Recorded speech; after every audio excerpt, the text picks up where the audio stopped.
¿Tienes el garaje lleno de pintura vieja que nunca vas a usar? Verde de aguacate, rosa caliente, blanco antiguo. Es fácil reciclar pintura en todas partes de California. Guarda lo que necesitas y recicla lo que sobra. Encuentre un centro de entrega en paintcare.org. Blog Talk Radio.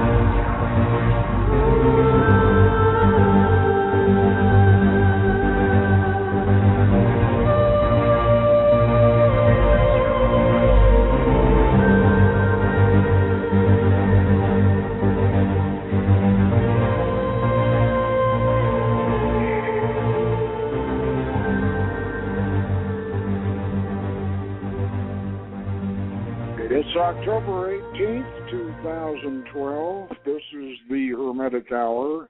I'm your host, Poke Runyon, and tonight we present another appreciation of a magician and a writer on magic who influenced modern Hermetic philosophy and practice. In this particular case, Paschoal Beverly Randonph. Born 1825, died 1874, or maybe 1875. He's the man to whom we owe the most, and we have remembered the least. He was a genius, he was a scoundrel, he was a best-selling novelist, an idealist, and a marvelous clairvoyant.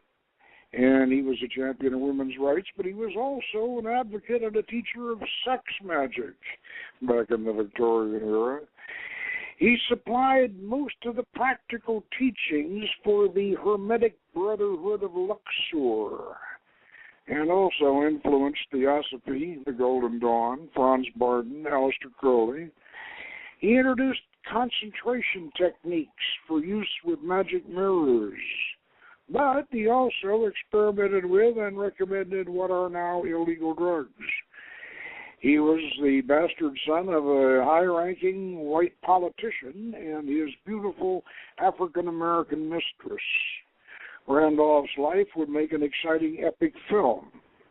He was a merchant seaman, a world traveler, a spiritualist, an alchemist, and a mysterious celebrity that inspired and empowered magic into the early 20th century.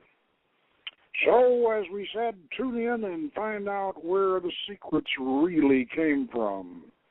And oh boy, that is, Randolph is still an embarrassment. He's an embarrassment because so much of magical methods and practices that we think were developed by the Golden Dawn or Franz Barden and Crowley. Actually, they were originally developed by Randolph. We'll get into that as we get into this. Now, Randolph, we say here in the abstract that he was the bastard son of a high-ranking white politician, and this guy really was a high-ranking white politician. He was one of the original George Washington crowd, and his beautiful African-American mistress sounds kind of like Thomas Jefferson, doesn't it? Except that Randolph's mother. Randolph claimed she was a mixture of Irish and English and American Indian and finally Madagascar, and that I think is primarily Madagascar because Madagascar has quite a women, the queens of Madagascar were very, very magical, very powerful women. And Randolph's mother was quite an influence on him because, of course, she raised him. His father just, paid the bills, and that was it. He didn't want anything. So she raised him, and he just idolized her. And probably picked up, if you want to get Freudian about it, he probably picked up his messianic complex in that regard. But she told him all kinds of romantic stories, and so Randolph became. He was self-educated, but he had a beautiful heritage of romantic tales from his mother, and he idolized her. So that's where he got started. But now, when he was 12 years old, he shipped out as a cabin boy on a sailing ship. Oh boy, and that was no fun. And so for the next 10, 12 years, he was a merchant seaman all through his young life. He grew up before the mast, and that was a tough life, but it was also a very romantic life. He sailed all around the world, and he was a real adventurer. And so finally, when he finally came ashore and all, he got into spiritualism. It was the rage at that time. Now, this was about the 1840s, and the Fox sisters, of course, had started this thing off, and this was spiritualism, as you remember. This was an American thing. We stole the march on the Europeans in the spiritualist movement. So we had tables tapping and trumpets floating around in the air and ectoplasm spilling out of people and all kinds of crazy stuff. So Paschoal Beverly Randonph, he realized that he was clairvoyant, and he started getting into this and had quite a talent for it. Now, one of the reasons why Randolph became such an influential and powerful magician was because his clairvoyant ability was really remarkable. Now, by the time he got over to Europe, he could play chess blindfolded, and beat most anybody that played with him. He was a very good chess player, but they could blindfold him, and he could play chess blindfolded.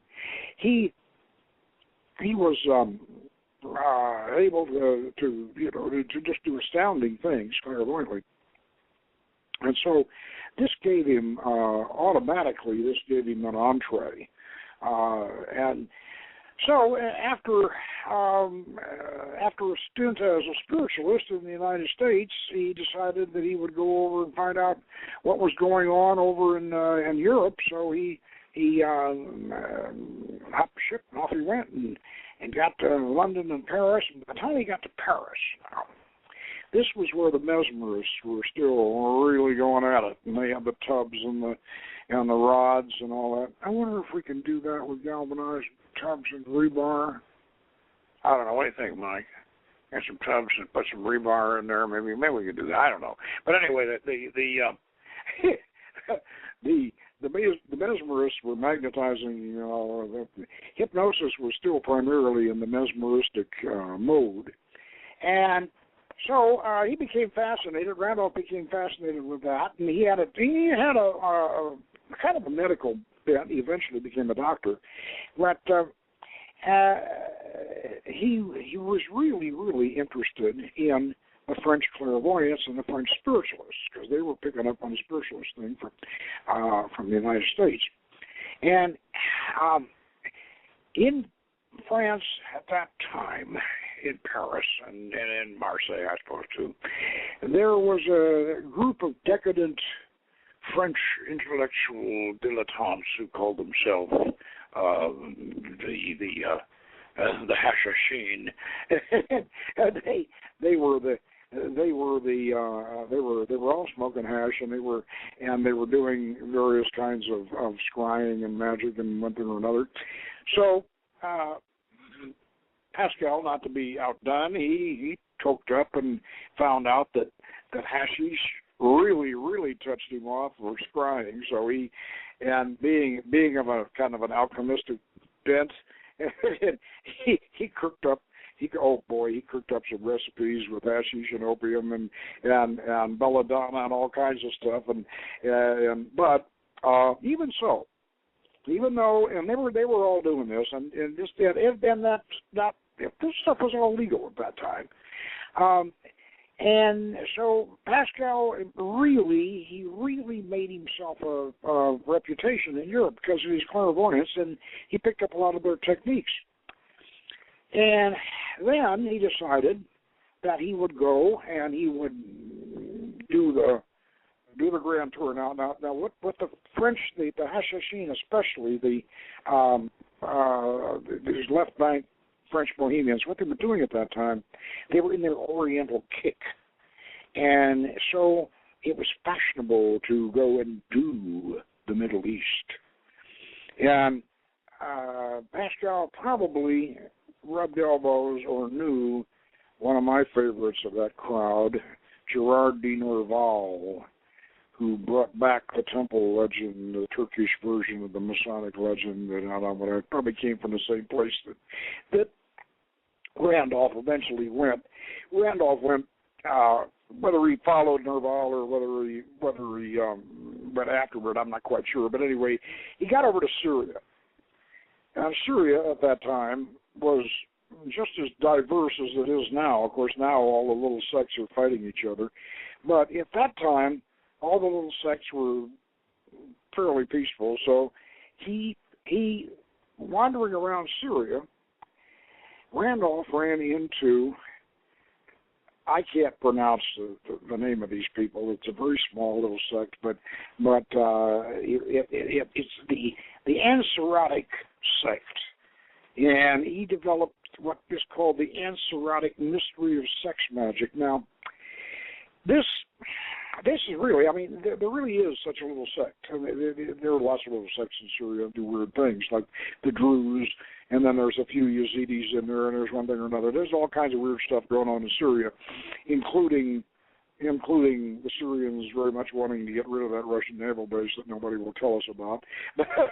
But anyway, he got in with the Anserotic people, and they introduced him, or at least he rhapsodized about this beautiful, voluptuous Arab girl who introduced him to their love magic. Oh, boy. Now, this form of sex magic is quite probably where Carl Kellner got his, got what eventually became the OTO's sex magic, probably the source of it. But what it amounts to is this.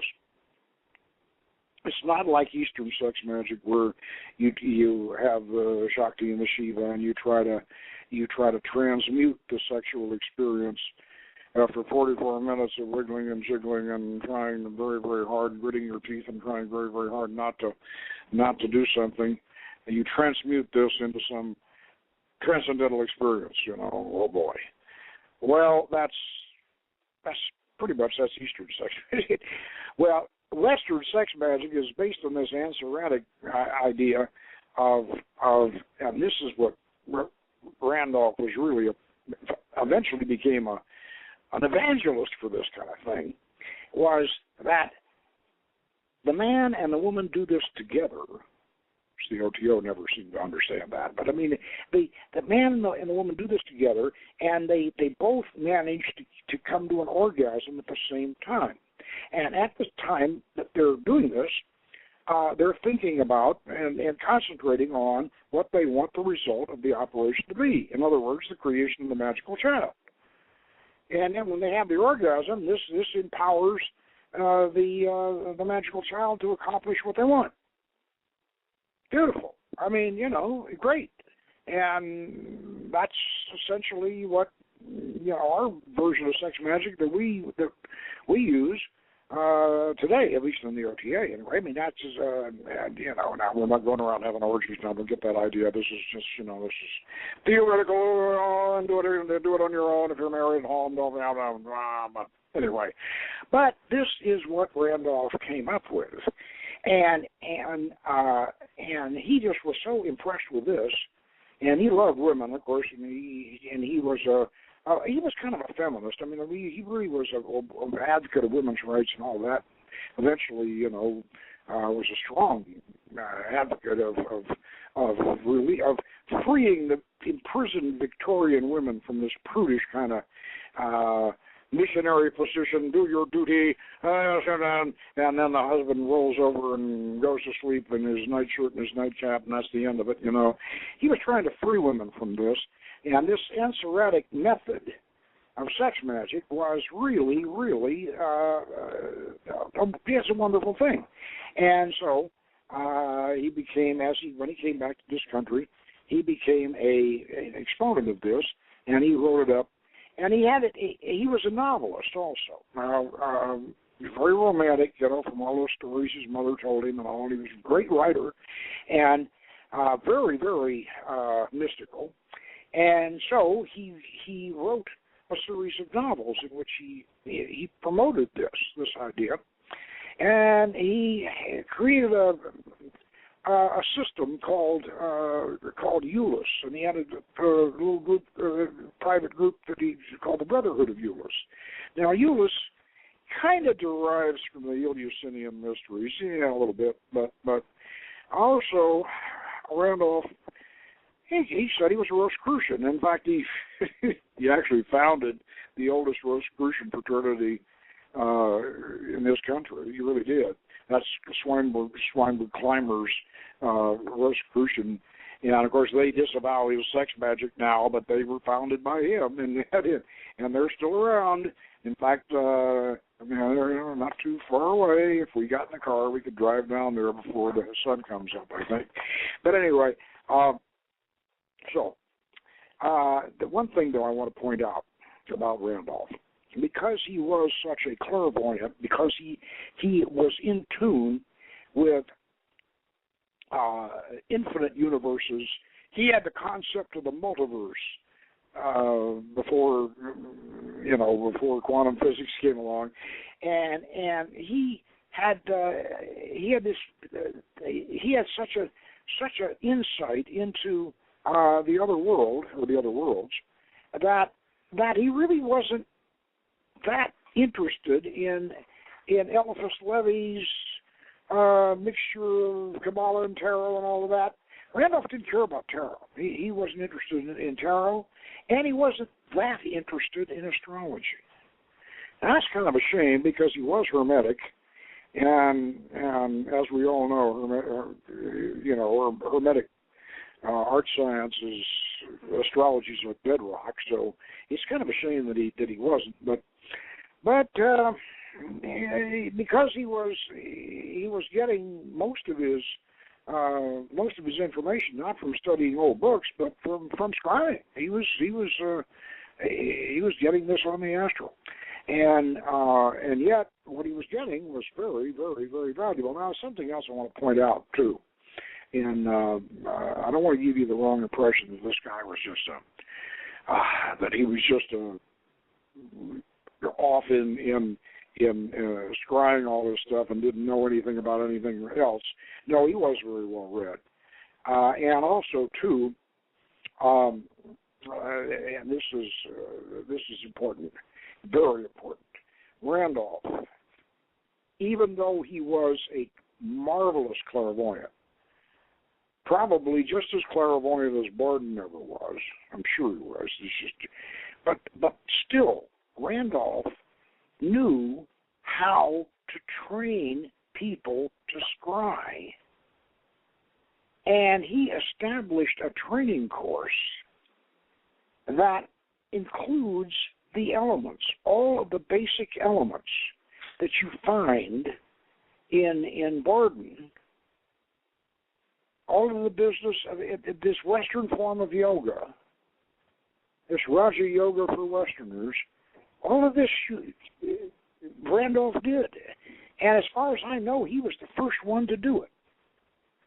Now, this it comes as a kind of a shock to some people when they read Randolph. By the way, let me recommend, well, I'm at it right now because we're talking, those of you who really want to dig into this, and it's really a revelation. You'll love it.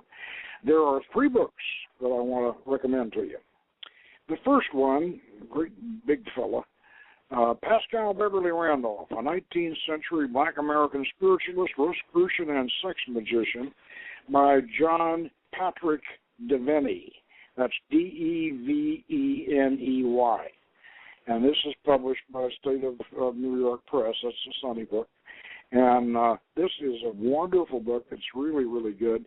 I'm going to read, a little bit of it later for you, a little bit of Randolph's work. Now, let's talk about the other 2 books that I have that I think along with this, that you should have in your library, or you should at least check out and read. Related, The Hermetic Brotherhood of Luxor, Initiatic and Historical Documents of an Order of Practical Occultism. This is by Jocelyn Godwin, whom I'm sure you recognize, Christian Chanel, and, again, John P. Devaney. Now, the 3 of them got together and wrote this book, The Hermetic Brotherhood of Luxor, which we'll talk about right after I get the 3rd book for you here. Then we'll talk about the Hermetic Brotherhood of Luxor and where Randolph figures in that. Now, the 3rd book is Sexual Magic, Paschoal Beverly Randonph, and this is translated, edited, and introduced by Robert North. And this book, I think, at one time it was very, very hard to get, but I think you probably can find it. It was published by Herman Slater, the Magical Child Publishing Company in New York, and Herman Slater, or as we used to call him, Slurman Hader. He's dead now, but he did do a few good things. One thing was publishing this book. Now, this book, Sexual Magic, it's very important, and you should have it. But you should also be aware that it came out in 1931 in France, and it was the production of one of Paschoal Beverly Randolph's students, Maria Naglowska, who was a kind of a later-day Blavatsky, and she was a follower of Randolph. So it may have some Naglowska in there along with the Randolph, especially in the sense that there are a number of astrological aspects to the sex magic positions which Randolph probably would not have been interested in. But regardless of that, most of it, and the authorities like Devaney and Godwin or some, they agree that most of this is Randolph. So, but you're going to find, as I say, in the Sexual Magic book, you'll find some remarkable material, especially a description of the 9th degree, which is almost. Well, it could come directly from the OTO, but however, be aware that Randolph's concept of what the OTO calls the 9th degree is different in the sense that it is essential in Randolph's concept of that operation, that the man and the woman should work together, should visualize together, and should bring their orgasms should be timed so that they occur simultaneously. This is not, that I know of, this is not OTO practice. And if they have developed it, well then, thanks to Randolph. But it certainly is, I think, the way that it should be done. So let's talk about the Hermetic Brotherhood of Luxor a little bit, because you can't get away from the Hermetic Brotherhood of Luxor when you're talking about Randolph. Now, the Hermetic Brotherhood of Luxor has a very cloudy history, and we're still trying to figure out whether there was an earlier Hermetic Brotherhood of Luxor, which Blavatsky claimed to have been inspired by. You know, of course, that Blavatsky originally in her ISIS Unveiled period, back before the Civil War and back before the Sepoy Mutiny and all that. Back in then, she was actually kind of Western. She was Western on an Egyptian, kind of an Egyptian base, and she claimed some connection with this Hermetic Brotherhood of Luxor, and yet the first we begin to hear about the Hermetic Brotherhood of Luxor was about 1840, about the time Randolph was getting started, and it was supposedly founded by a Polish Jew by the name of Bimstein, who called himself Max Theon. Now, Max may have been a Polish Jew, but he hung out in Morocco, and he was one of the Maghreb, that fertile area of Morocco and Algeria that sort of sticks up, and it's kind of like Spain. And it's a different ecozone and a lot of cosmopolitan. It's very cosmopolitan, Casablanca and all that. And Max Theon was a Moroccan, a Moroccan Jew, and he is apparently the godfather of the second emergence of the Hermetic Brotherhood of Luxor.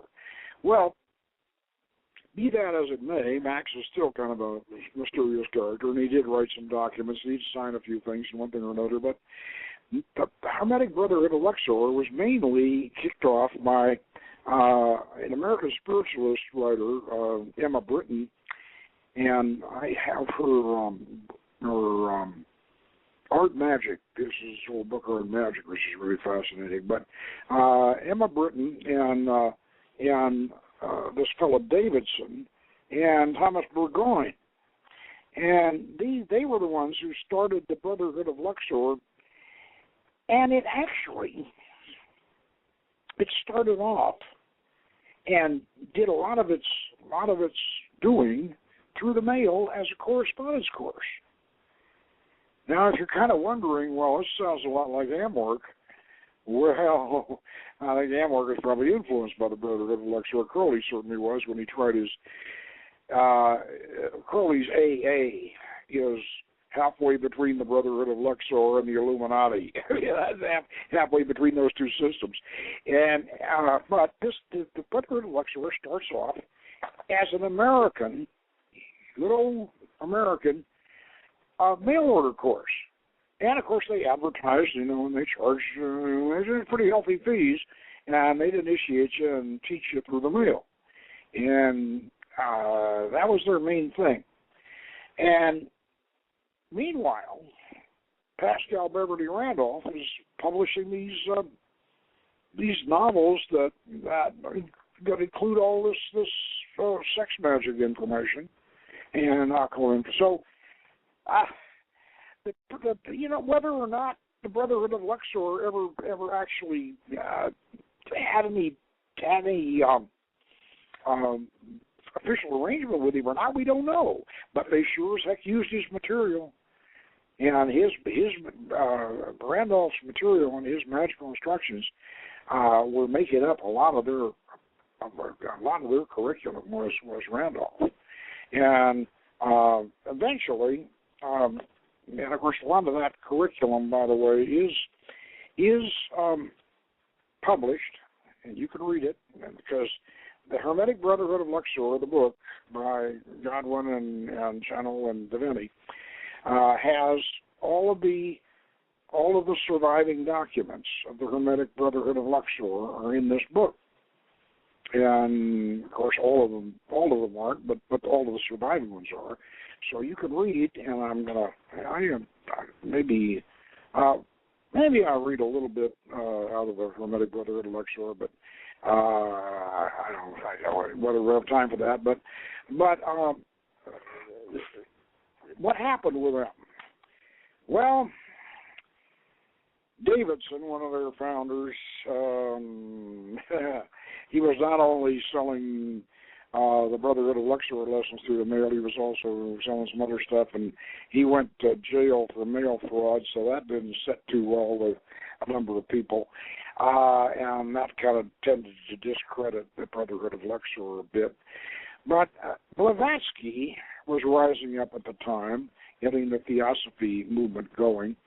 And the Brotherhood of Luxor, she just, you know, they really were at odds. That was her, she considered a major competition. Now, Randolph and Blavatsky, there's a bunch of myths about Randolph's big feud between Randolph and Blavatsky.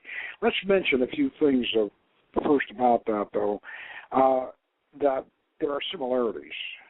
And there is, I think that most everybody that really studied this has agreed, somehow or other there was some connection between the two of them. And Randolph influenced her, and whether or not they actually corresponded or not, there was definitely some kind of connection. One of the reasons is that both of them came to the same conclusion on Spiritism around about the same time. They began to realize that Spiritism was turning into 80% fraud, and that these people really weren't getting the spirits of the dead. And a lot of times they were just getting, you know, elementals and projections from other magicians and stuff like this. And so both Blavatsky and Randolph both discredited American Spiritism. And this, of course, didn't sit too good with some of the Brotherhood of Luxor people. But then again, Blavatsky and Randolph both had similar views on reincarnation, and they similarly altered their views on reincarnation. And so you really, in a way, you know, you're wondering, is there some connection or isn't there? Well, anyway, a myth arose, however, that is rather fascinating. Randolph, in his later life, he had quite a bit of success. He was even a friend of President Lincoln's, and he got all through the Civil War, and he was doing fine somehow or other during the Civil War, and he had a good practice. And, of course, he was kind of a snake oil salesman. God, he charging incredible prices for his hashish and opium and belladonna concoction. The prices he was charging were outrageous. But still, you know, he was doing pretty well. But then after the war, a whole series of things went wrong in his life. And he finally ended up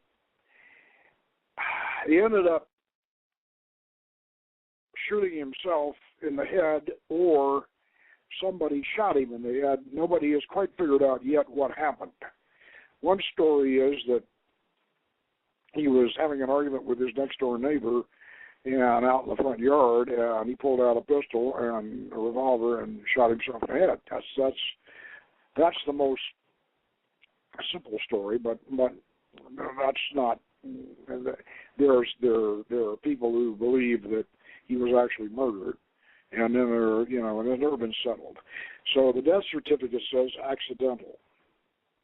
Now, I kind of get an impression that maybe he was trying to show off to this guy when doing the Russian roulette trick, and the problem, of course, with doing that is that.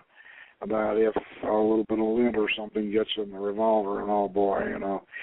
So he might have been doing something like that, but whatever it was, he shot himself in the head or somehow got shot in the head, and that was the end of him in 1875.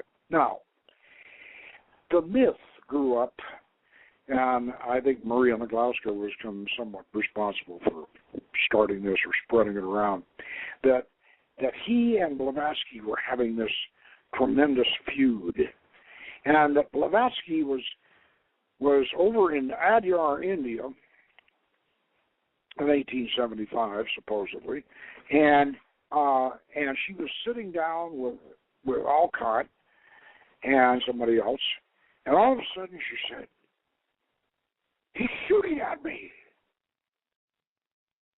And now the devil has him."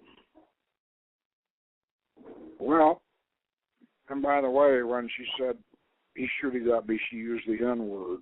I'm not going to use it, but anyway, that's the story. He's shooting at me, and now the devil has him. As if Randolph had aimed a pistol in the direction of India, fired, expected the bullet to enter another dimension and come out on the other end of that dimension, or go through a wormhole or whatever, and hit Blavatsky. Well,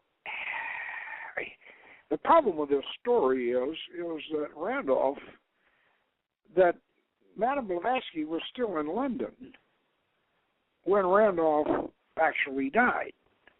So you'd have to in order for the story to work, it would have to be transferred to London. And time-wise, it just doesn't work. So it is. It's a concoction. So how much of this feud between Blavatsky and Randolph, we don't know. And it's hard to tell. Now, I want to read just to give you an idea of how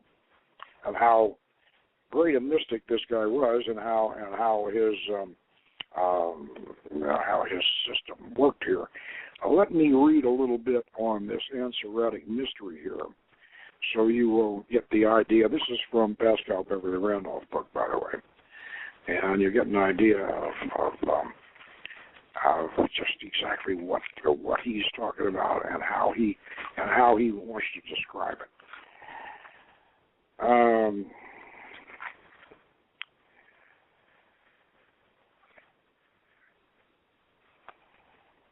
Axiom.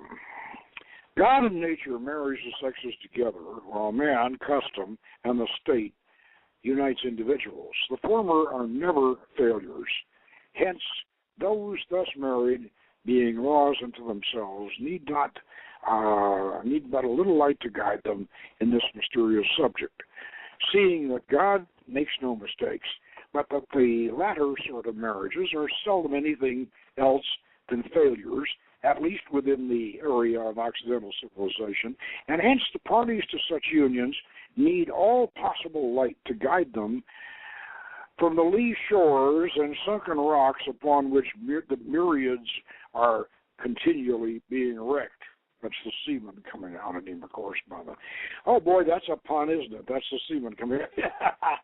Now, the preservation, rejuvenation, intensification, and sanctification of love between man and woman invariably, primarily, and always did, does, and forever will depend upon the perfection of their conjunction. In plain words, upon the fullness and completeness of the conjugal union in each case and upon both sides. The vast majority of civilized men have no endurance or staying qualities or powers, but are so very morbid, a result of prosthetic inflammation, that their love journey is sporadically ended long before that of the woman has fairly begun, and the presence is scarce achieved ere the discharge takes place, whereupon all rigidity ceases. The poor she is deprived of all joy of marital union, while compelled to endure the legitimate and illegitimate penalties and pains consequent upon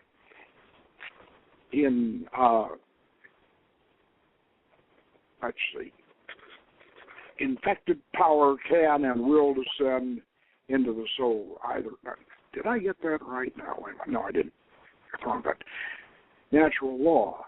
For if the female is not brought, and that too by purely legitimate methods, at which not even a seraph could blush, and none but coarse savages subject to the natural sexual demise, the full and perfect orgasm, all of love in her is curdled and soured, and all of love for him appreciably diminished, and when it decreases from that cause, he is an idiot who expects true and wifeliness in her hands, and then she, whose delicious soul ought to be wakened to the keenest sensual symphonies instead of being blasted is exceedingly liable to the influence of gusts of love flowing from other directions than the nuptial or conjugal apartments. Oh boy. Now, you know, imagine this being written back in the 1840s. I can tell you right now that Randolph's been plagiarized by a whole bunch of love manuals. They just plagiarize, these manuals. Well, most of you listening are not old enough to remember, but they used to have these spicy marriage manuals advertised in all the pulp magazines, and most of them were just literally cribbed from Randolph.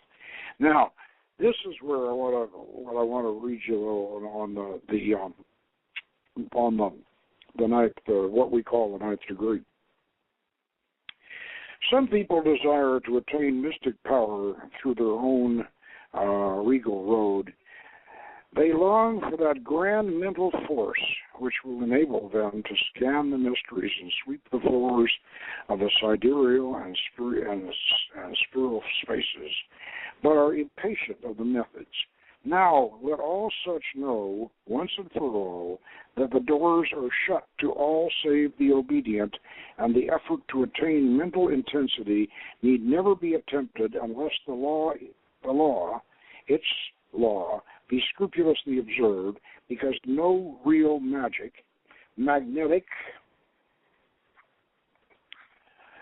power can or will descend into the soul of either, except in the mighty moment, the orgasmal instant of both, not one alone, for then and then only do the mystic doors of the soul open to all the spaces. Darwin and his abettors are mistaken. The immortal soul of man is not, never was, developed from any stage of monkeyhood, and they libel God Almighty to affirm it. The eternal spark within us, and which ever flashes, except when the loving female brings to her feet the loving man in the mutual infiltration of the soul and the successive death of both. That intense moment when woman proves herself the superior of man, mutual demise, was created by God himself billions of ages ago in the foretime, and finds its human body only when sex passion opens the mystic door for it to enter the man through him, and the woman through her the world, and through them the spaces, and through it again God, Allah, not as a drop of infinite ocean of mind, but as a being in the heavenly hierarchies. That follows. Why? That every he should never forget his fealty to woman, but remember who and what she really is, the gem of God's own royal crown. Oh boy. Oh boy. Now, I don't know whether Fred Adams, I think he probably did read some of this. I can't remember whether, right offhand, whether Fred, Joe, if you're listening, you can tell me what Fred thought of Randolph. I think he probably, if he read this, he would really love it. Anyway, this is the philosophical essence of this. It's the philosophical essence. Now, let's get to the practical end of it here. Over here in Euless,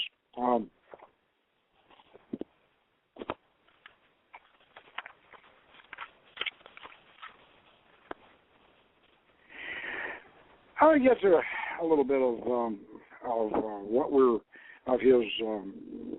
digress for just a bit in Euless and get into his scrying technique definitions here.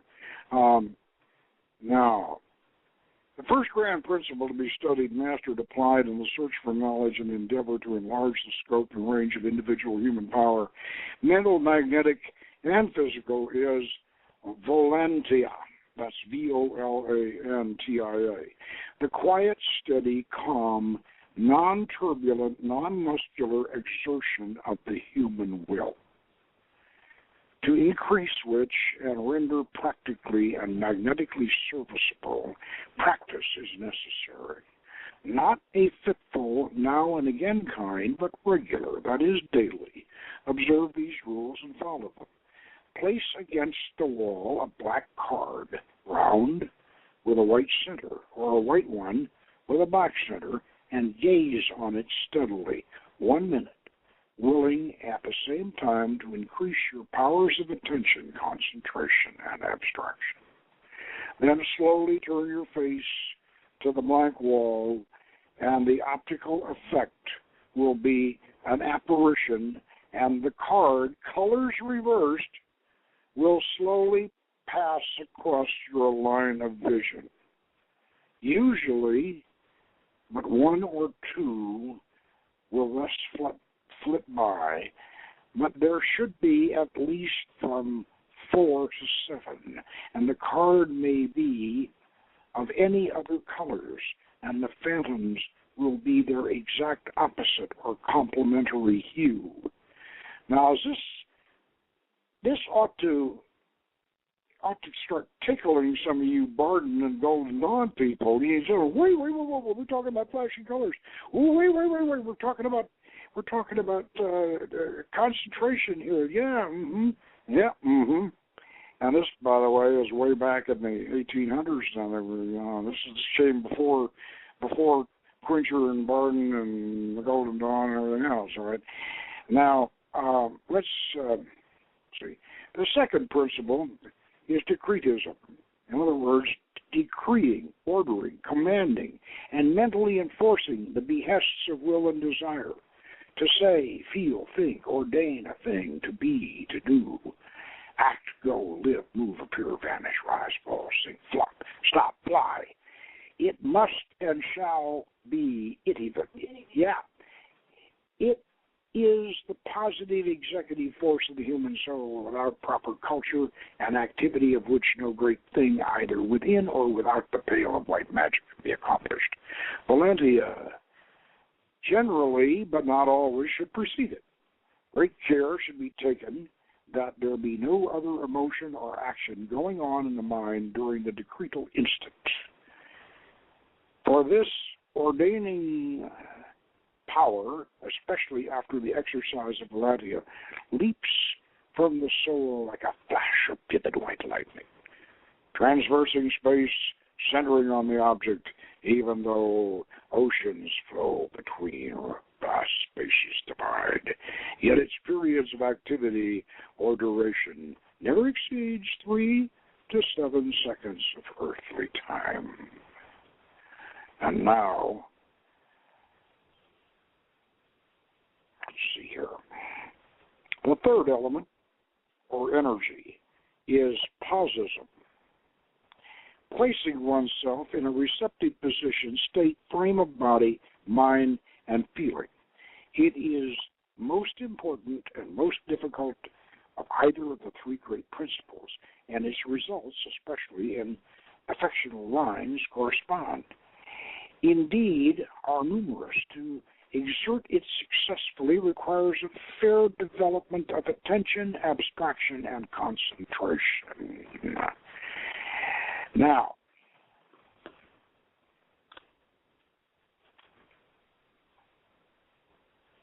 let's get over to breathing. Fourth principle, breath power. We breathe 2 kinds of air, mingled with a greater to lesser extent. First, common atmospheric. Second, magnetic, electric, ethereal in combination. And by the way, all this magnetic, electric stuff, this is the first sustains the life of matter, sensation, the second that of soul and emotion, and the higher, inner, deeper part of man, that portion of us which laughs at wealth, honors, titles, time, and concerns itself only about infinite and eternal interests. The first gives force, the second generates power. And it is possible to fill the lungs, therefore, the brain, with this last, sifted from the first, and thus the soul with sensitive ability and inclination, with a loftier kind of trance power, the sacred sleep of Cilium. he's getting a lot of this from those Ansars over in Syria. Gosh, I hope those people didn't get wiped out lately. I hope they hang on and survive. And the Meseratic states limit and bounded.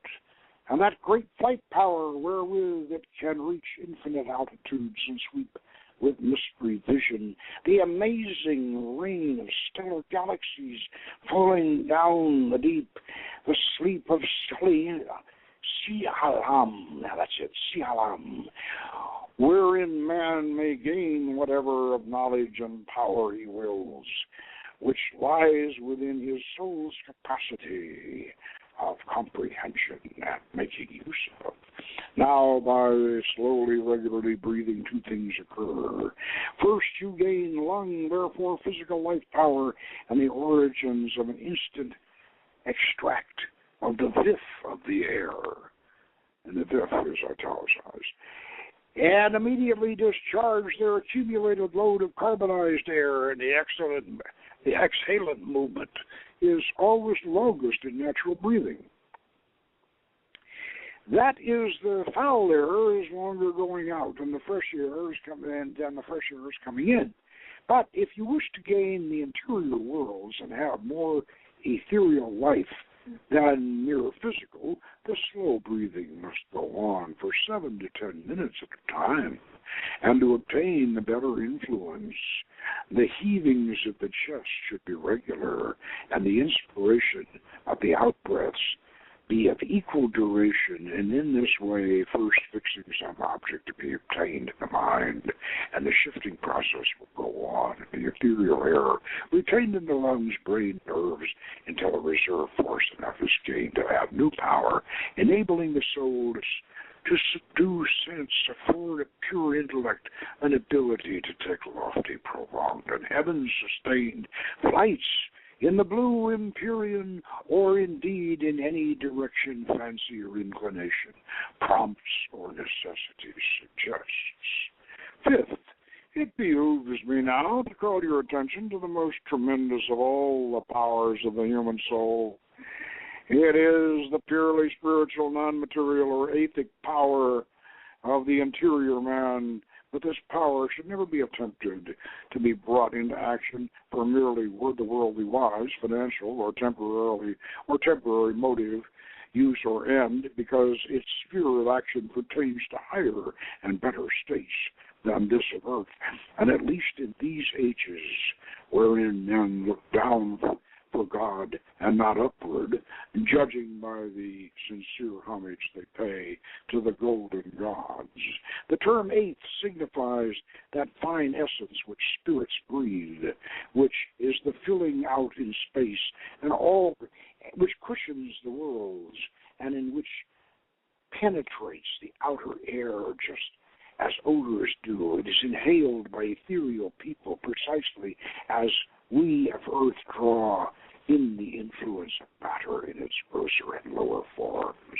No real divine or celestial mental or loving energy can come until by patient and continued effort the neophyte learns to inhale it, simultaneously with the firm fixity of the mind upon what it is and of it, and therefore we contract the essence of power, and the denizens of the ethereal and far-off countries and climes, in so doing, will breathe the elements which generate power in the human soul. Remember, O neophyte, that goodness alone is power, silence is strength, will reigns omnipotent, and love lieth at the foundation. Isn't that good stuff? I mean, really that is good stuff. And when you think that as romantic and flowery as it is, that's really a modern magic training program. It's all laid out there. Now, here's a little piece that shows you just what you can do with magic mirrors. And he would, Randolph was great on magic mirrors. He loved magic mirrors. He did all kinds of. He had plans for them, and he made them, and he sold them, and he thought the magic mirror to him, the dark mirror was the window. That was the window into the universe. He really loved it. All right, let's see where we go here now.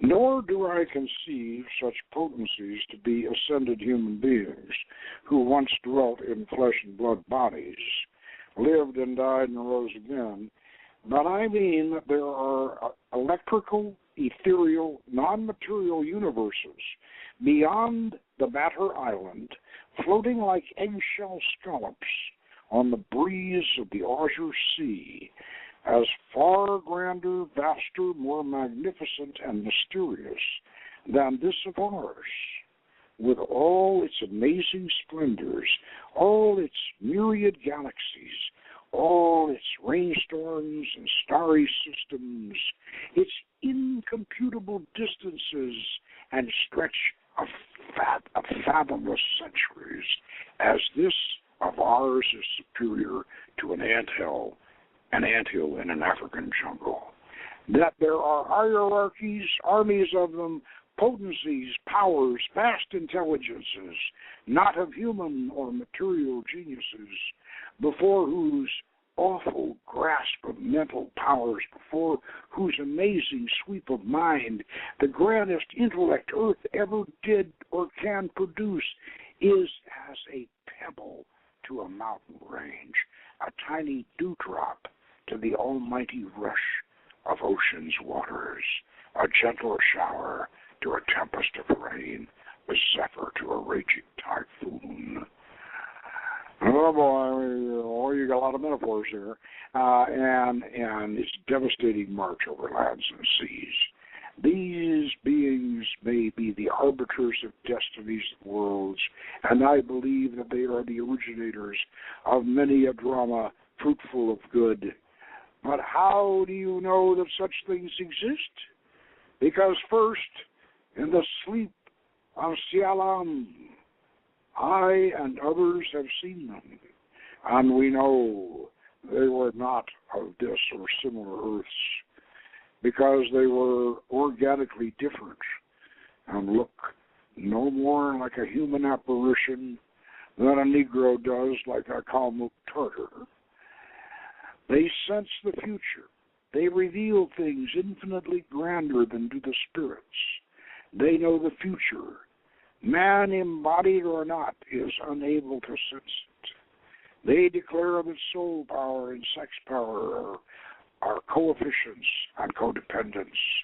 Their own sex systems corresponding to our pubic region is in the side near the heart and serves but one purpose, while ours serves three, the essential, the sensual, and the sensitive.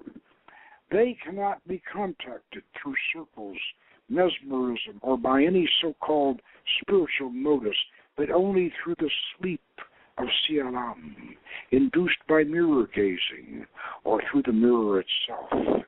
We know they are superhuman in power, stature, form, shape, mind, intelligence, wisdom, and energy, because they teach supreme knowledges, and contact with them makes man better and wiser, while spiritual contact does not always. And we are just about at the end of our show here, and I think we've really had fun with old Paschoal Randolph.